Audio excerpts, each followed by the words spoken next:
Well, just 4 games remaining in the Toledo Walleye schedule. 3 of those are at home, but Matt Melzak, the voice of the Walleye, only 1 game this week for Toledo. Yeah, it's kind of weird. We're in, what are we in, April now? Yeah, And there's only 1 game this week? April in the T. It's crazy. It's crazy right now to only have 1 game, but it's a big one. Yeah, because you're taking on Cincinnati this Friday night, so Toledo has all week to get prepared, ready to go for the Cyclones. It's a big match. If they have any hopes in the last 4 games of flagging down the Cincinnati Cyclones and finishing with the Central Division title, you have to win on Friday, and you have to win in regulation. Can't let them have a point.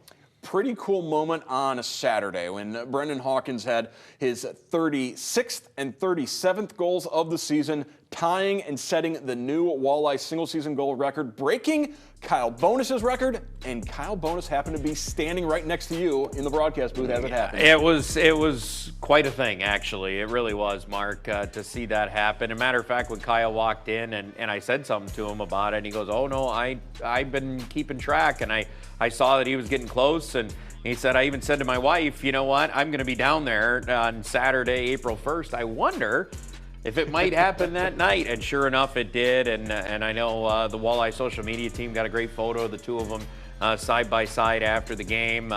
Really cool moment. I mean, 36 goals. I remember that Kyle Bonus season, 2014-15, and it just felt like every time he shot the puck, it was going in. And it was just, he just got on such a roll in that season. He even talked about it during our broadcast. And it's kind of the same thing with, Brandon Hawkins, especially the last couple months where he's been on such a goal-scoring run. And he did that last year. He got hot in February and March and really made a big push, got to 35 goals. But remember, he didn't play half the season. Yep. He had a great goal-scoring run last year, and he's doing it again this year. He's just an amazing goal scorer. And when you look at the goal that he scored to break it, I mean, it's definitely top 5 worthy. It'll probably be on your top 5 this week, because of the fact that it's such a perfect shot. And there's not a lot of guys that, A, take that shot, and B, score on it. That's what Brandon Hawkins is. Yeah, such great, genuine affection between the 2 of them about that moment. It made it all the more special. After the 18-game winning streak, they've now dropped 4 of their last 6. There's a lot of reasons behind that. We're seeing a lot of guys go up to the AHL. We're seeing a lot of college kids kind of getting tryouts almost as Dan Watson's trying to figure out what the playoff roster is going to look like.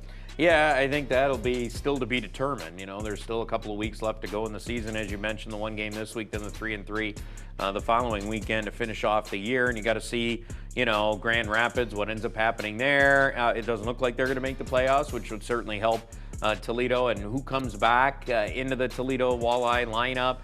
Does Mitchell Hurd stay up? We don't know that. Maybe he's done enough there to earn a spot with Belleville, and then all of a sudden you don't have him now going forward in the playoffs. So there's still some question marks out there for the Toledo Walleye on their roster side. So it'll be interesting for Dan. But yeah, you got to take a look at these college kids, because you know what? Maybe there's 1 or 2 of them that you think, oh, you know what? Maybe he's better than what we had before, or he'd be a perfect piece to have on my bench. So there's some things that have to be figured out. And you know what? Seeing those guys get a lot of ice time right now, even though it may hurt you, it's important. We talked about Kyle Bonus being back in the building this past weekend. Also had another former Walleye back in the building as Brendan Kotick, the head coach for South Carolina. Stingrays leading the South Division. They clinched a playoff berth with the win over Toledo on Sunday. The amazing thing is, this guy's not that far removed from playing for the Walleye. Now he's a head coach in the ECHL. Yeah, 2019 Kelly Cup playoffs. He was part of that defensive core that helped get the team to the finals against Newfoundland. So it was on the 20 team that was in first place when the season ended. Yeah, exactly. So, he hasn't been that long out from playing. A couple years as an assistant. Now, South Carolina played the year Toledo didn't. He was an assistant. They actually went to the finals that year as an assistant. So he got to see that side of it as well. And then turn around, the next year as an assistant until they made a coaching change last year partway through the year. And then he took over and now has the reins full time. He's done a nice job there. Walleye hosts Cincinnati on Friday. Potential playoff preview as we're pretty much in the postseason now. The games are starting to ramp up. You can see that Cincinnati Walleye game live right here on BCSN Friday night. I want to thank Matt Melzak from Toledo Walleye for joining us and helping to break down the Toledo Walleye season.